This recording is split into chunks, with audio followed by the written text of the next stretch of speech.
Om Bhurбhuvassuvaham Tatsaviturvarenyam Bhargo Devasya Dhimahi Dhiyo Yonah Prachodayantam.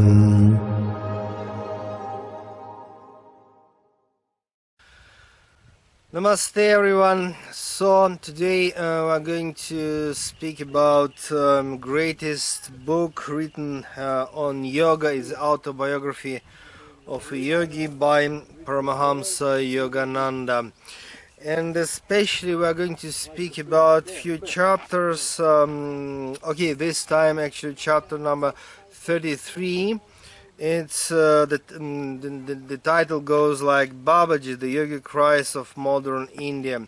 So let us speak about the most mysterious immortal guru master from Himalayas, whose name is just Babaji.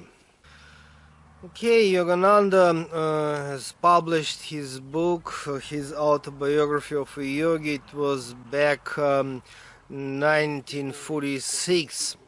And this autobiography is not just a story of his life and spiritual evolution, but also there are many biographies which are included in to this book, biographies of different very important Kriya Yoga masters. And what is very special about this autobiography of a yogi is that was exactly the first book where Yogananda Paramahamsa openly proclaimed the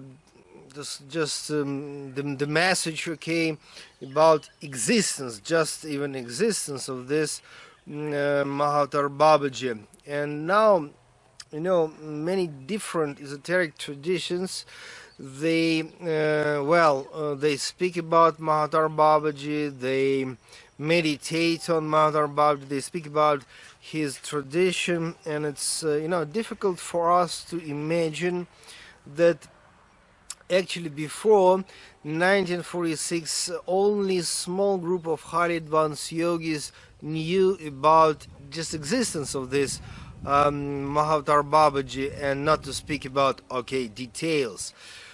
In the very beginning of this chapter, Yogananda is describing very important knowledge. It's not just information, better to call it knowledge, that self-realization and enlightenment, it has actually a number of steps, number of levels.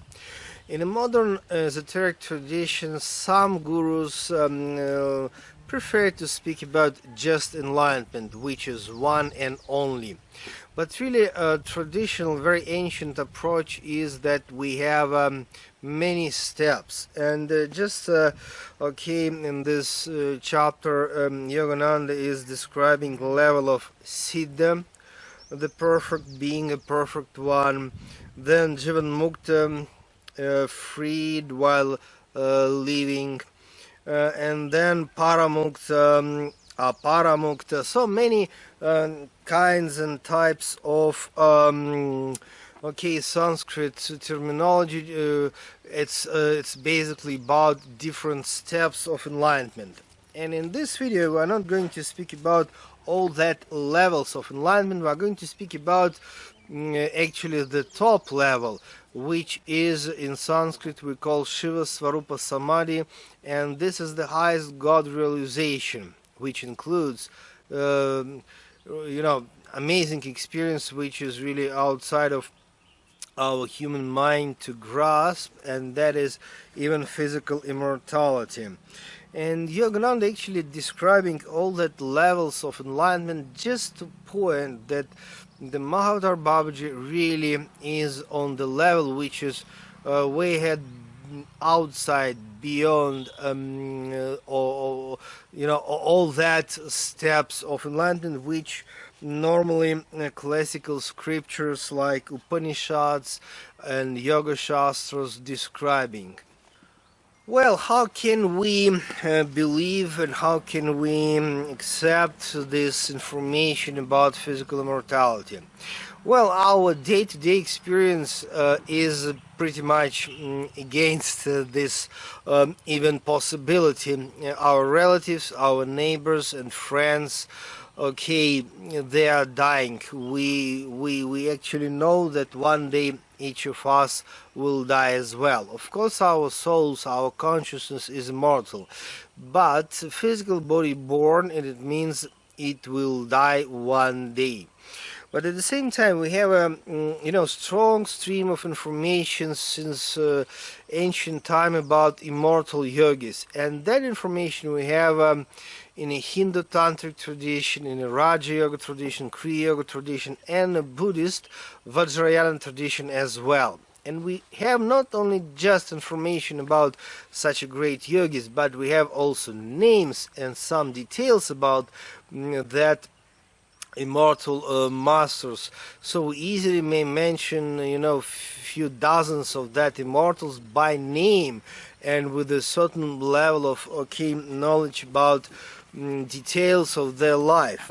And Yogananda, who actually met Mahatma Babaji and some other immortal masters himself personally, he's describing certain interesting details in his book, which is Autobiography of a Yogi, that Mahatma Babaji casts no shadow, nor makes any footprints, and he is not taking food.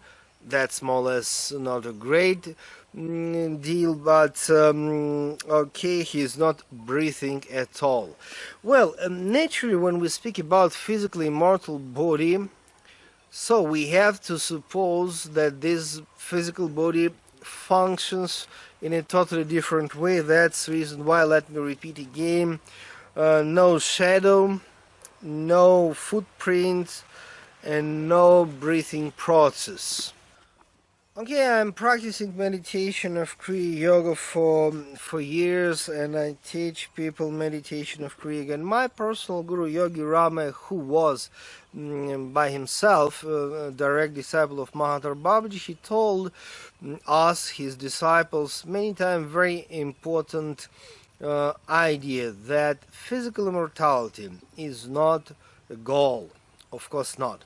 And by the way, quite many people who just come across this information, they start to think, okay, that's cool, to be physically immortal, like in all that wonderful movies, but really it is not a goal and can't be goal. But the real goal of spiritual evolution is self-inquiry.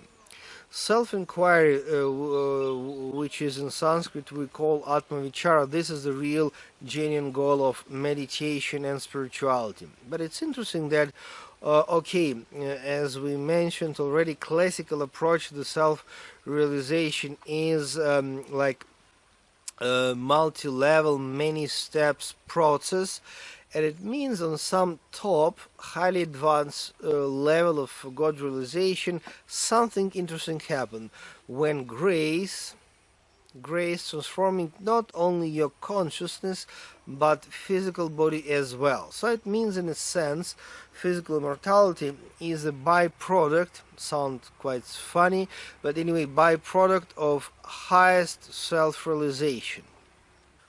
Yogananda in his book describing basically that Mahatma Babaji and some other immortals, they live in the Himalayas near Badrinath, actually in the Badrinath area, and Badrinath is the most sacred, the most holy, we call it city, town, but really speaking it's just small village. This Badrinath is in like in the Himalayas, the most sacred place, with the ancient Vishnu temple, and the name of this Vishnu temple is the Badri Narayana temple, really speaking, it's a small village, but because it's extremely important and significant, that's the reason why in India people never call Badrinath as the village, but as the at least town or maybe even city. According to many legends, and that's actually information from Yogananda as well, that somewhere in the area, just in the mountains, not so far from Badrinath, there are certain secret caves or cave ashrams where all that immortal Mahatmas and immortal Gurus actually live. And of course we have a lot of stories when Mahavatar Babaji and some other immortal masters, they may appear, they may materialize quite physically themselves in different parts of the world, not only here in India, and actually at the moment I'm in India, in South India. Okay, but basically they stay there in the area of Badrinath.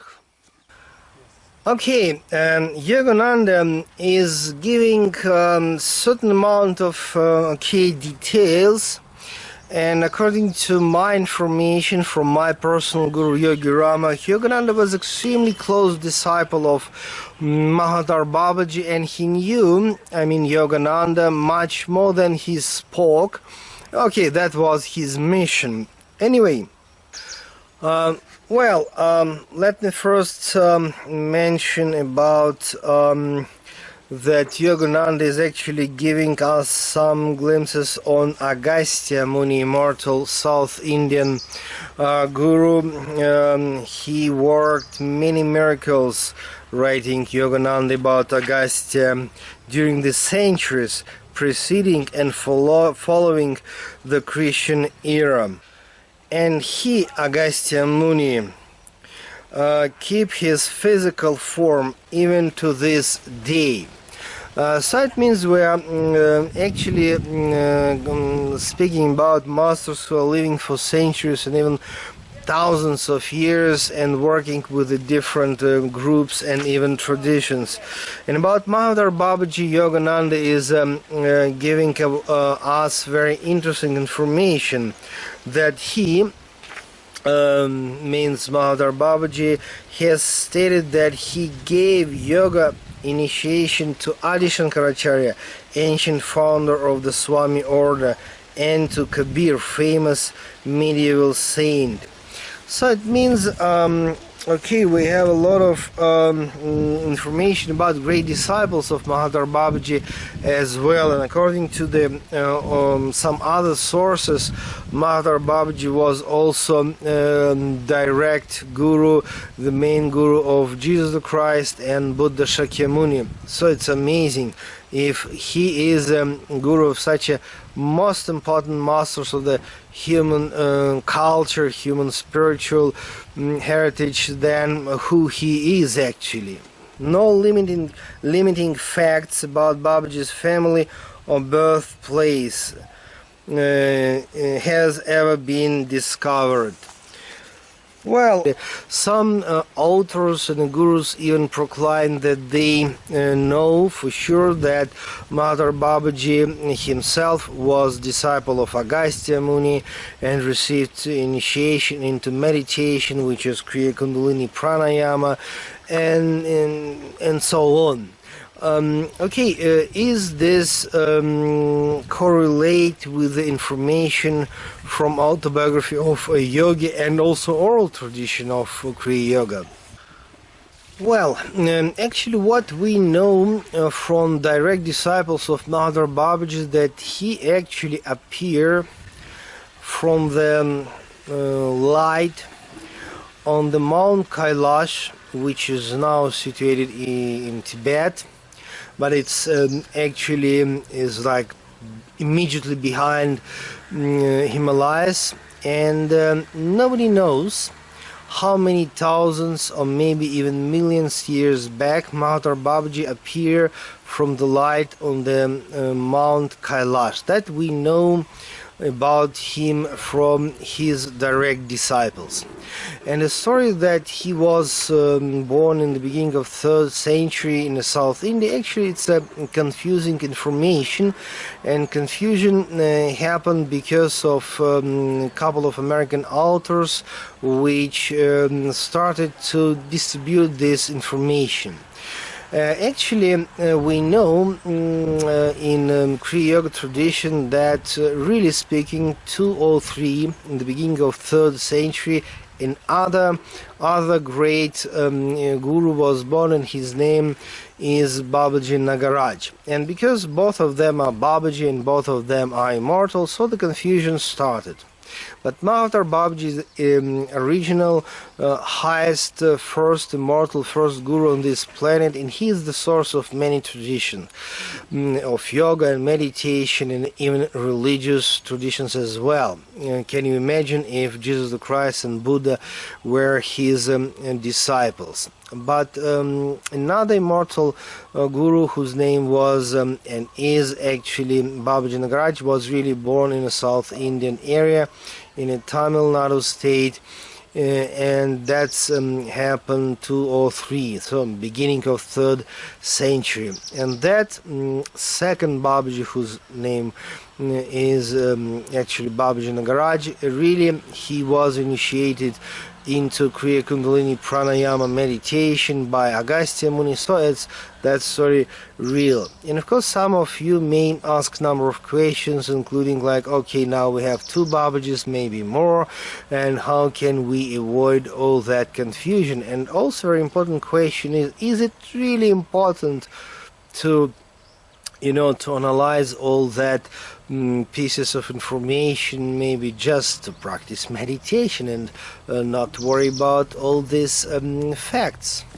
Basically, you are right if you say that the most important is to practice meditation, self-inquiry and meditation. That's the most important, like central point of spiritual tradition. But sometimes it's also very important to know more, and especially authentic information about great masters who are actually source of all that Kriya Yoga meditation and just different philosophical systems as well.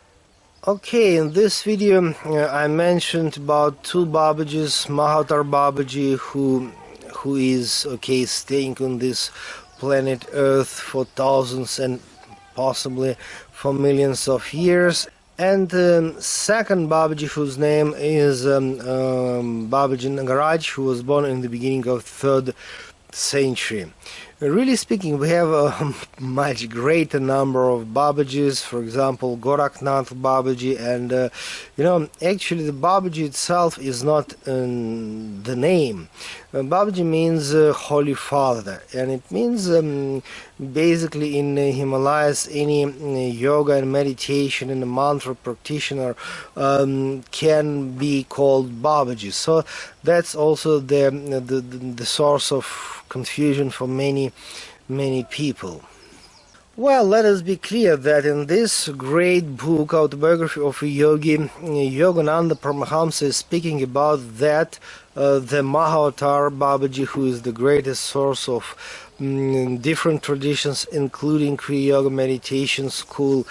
And at the same time, actually, Yogananda is openly speaking about different immortal siddhas, including Patanjali Muni, including Agastya Muni, and many other great immortal masters. But let us be clear that Mahatma Babaji, who is the greatest Mahatma, he is the guru of all other gurus. And all that confusion which is really happen, and some people speak about Babaji Nagaraj as that Babaji, is just confusing people's mind, because Nagaraj Babaji is also great immortal Mahatma, but anyway, he was disciple of Agastya Muni. He was initiated into certain Kriya Yoga meditation branch, and he reached this highest level of self-realization, and that's a totally different story. And actually, I myself think that it's important not just silently practice meditation and be in a process of self-inquiry, but also very important to know more, and especially authentic information about different Babajis, different Mahatma Gurus, because that's anyway important, because if we just speak, we have know what actually we speak about. Okay, let me complete this video for today, and of course in our future videos we'll continue discussion on Mahatma Babaji and Kriya Yoga meditation tradition. We'll speak and discuss all that extremely difficult and interesting questions about immortal Mahatma gurus, and we'll speak about this great book which is Autobiography of a Yogi as well. So God bless you. See you next time, guys.